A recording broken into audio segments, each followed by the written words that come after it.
नमस्कार, मैं आप सभी का अमृतांशु चैनल पर हार्दिक अभिनंदन करती हूँ। आज तद्धित प्रत्यय के आखिरी कड़ी में आपको संस्कृत के प्रत्यय और उर्दू के प्रत्यय के बारे में जानकारी दूंगी। वास्तविक रूप से ये प्रत्यय जिन शब्दों के साथ जुड़ते हैं उन्हीं की वजह से इनका नामकरण किया गया है।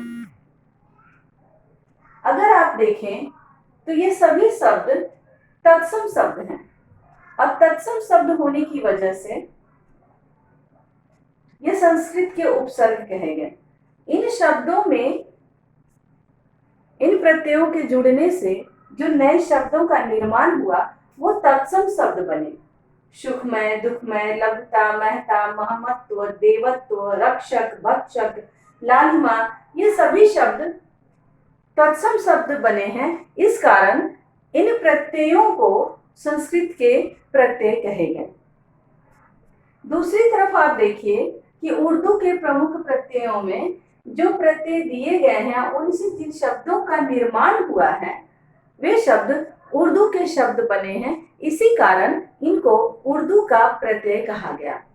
अब तद्धित इसलिए कहे जाते हैं क्योंकि जिन शब्दों के साथ जुड़े हैं वो मूल शब्द वास्तविक रूप से संज्ञा है या विशेषण है।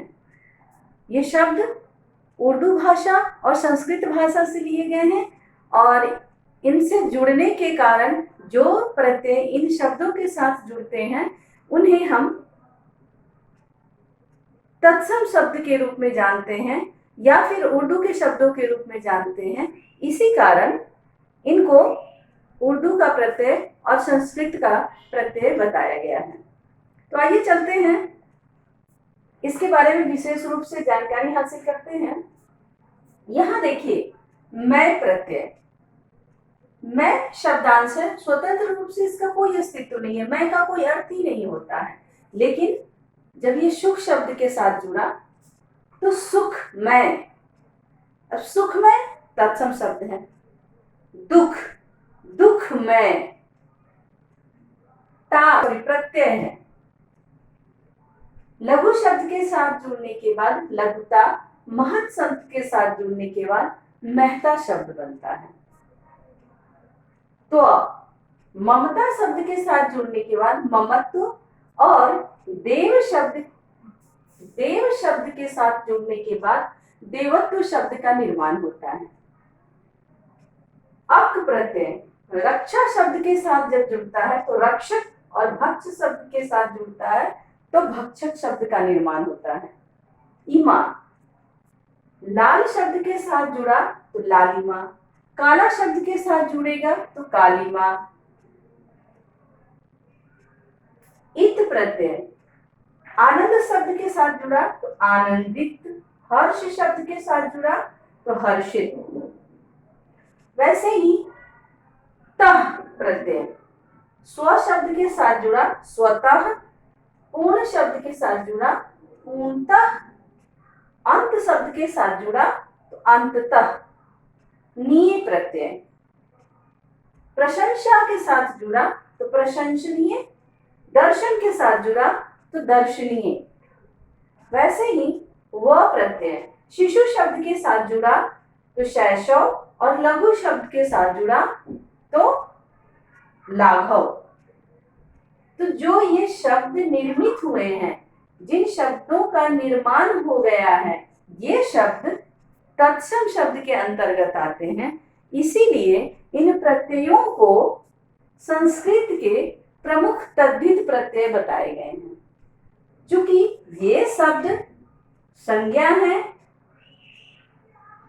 इसलिए ये तद्धित प्रत्यय के अंतर्गत आते हैं। विशेषण है इसलिए तद्धित प्रत्यय के अंतर्गत आते हैं। अब आइए जानते हैं उर्दू के उपसर्ग प्रत्यय के बारे में।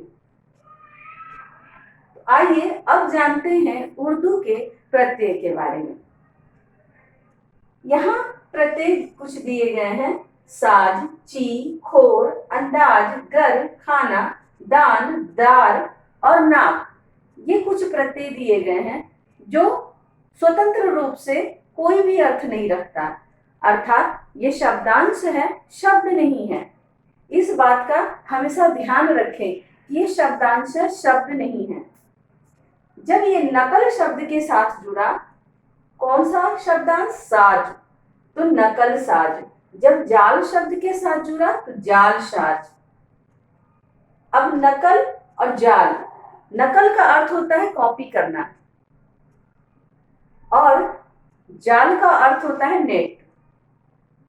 अब नकल साज का मतलब हुआ कॉपी करने वाला और जाल साज का मतलब हुआ जो गलत काम करता हो, जो किसी को धोखा देता हो, किसी के साथ चीट करता हो, उसे जाल साज कहते हैं। तो यहाँ जाल से नेट का मीनिंग है और वहां जाल साज से चीटर का मीनिंग है। ची शब्द, अब खजाना, खजाना शब्द के साथ जुड़ा तो खजांची। तोप शब्द के साथ जुड़ा तो तोपची। खोर, जमा शब्द के साथ जुड़ा जमाखोर। चुगल शब्द के साथ जुड़ा तो चुगलखोर। अंदाज, नजर शब्द के साथ जुड़ा नजरअंदाज। तीर शब्द के साथ जुड़ा तीरंदाज। अब आप यहाँ देखिए कि नजर का अर्थ होता है दृष्टि और नजरअंदाज का अर्थ क्या हो गया? अनदेखा करना, जिसको हम देखकर भी ना देखें, तो नजरअंदाज। तो अंदाज उपसर्ग जुड़ने के बाद उस शब्द का अर्थ ही बदल गया। गर, बाजी शब्द के साथ जुड़ने के बाद बाजीगर। सौदा शब्द के साथ जुड़ने के बाद सौदागर। खाना, दवा शब्द के साथ जुड़ने के बाद दवा खाना। शराब शब्द के साथ जुड़ने के बाद शराब खाना। दान, रोशन शब्द के साथ जुड़ने के बाद रोशनदान। कलम शब्द के साथ जुड़ने के बाद कलमदान। दार, जान शब्द के साथ जुड़ने के बाद जानदार। शान शब्द के साथ जुड़ने के बाद शानदार। नाक, शर्म शब्द के साथ जुड़ने के बाद शर्मनाक। दर्द शब्द के साथ जुड़ने के बाद दर्दनाक। तो आपने देखा कि उपसर्ग और प्रत्यय दोनों ही शब्दांश होते हैं। उपसर्ग शब्द के आगे जुड़ता है और प्रत्यय शब्द के पीछे जुड़ता है, इसीलिए इन्हें शब्दांश कहा गया है।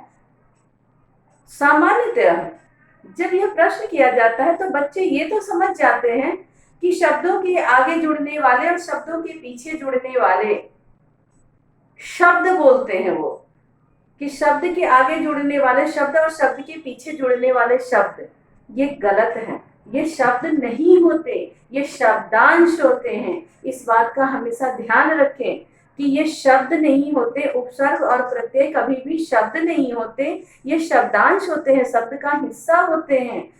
और शब्द के हिस्सा होने की वजह से इनका स्वतंत्र रूप से कोई अस्तित्व नहीं होता है। जब ये किसी शब्द के साथ जुड़ जाते हैं तब उन शब्दों का अर्थ भी बदल देते हैं और अपना भी पूर्ण अर्थ रखने लगते हैं। तो मैंने आप लोगों को इस आखिरी वीडियो में उपसर्ग, प्रत्यय, उपसर्ग के भेद और प्रत्यय के भेद की जानकारी दे दी।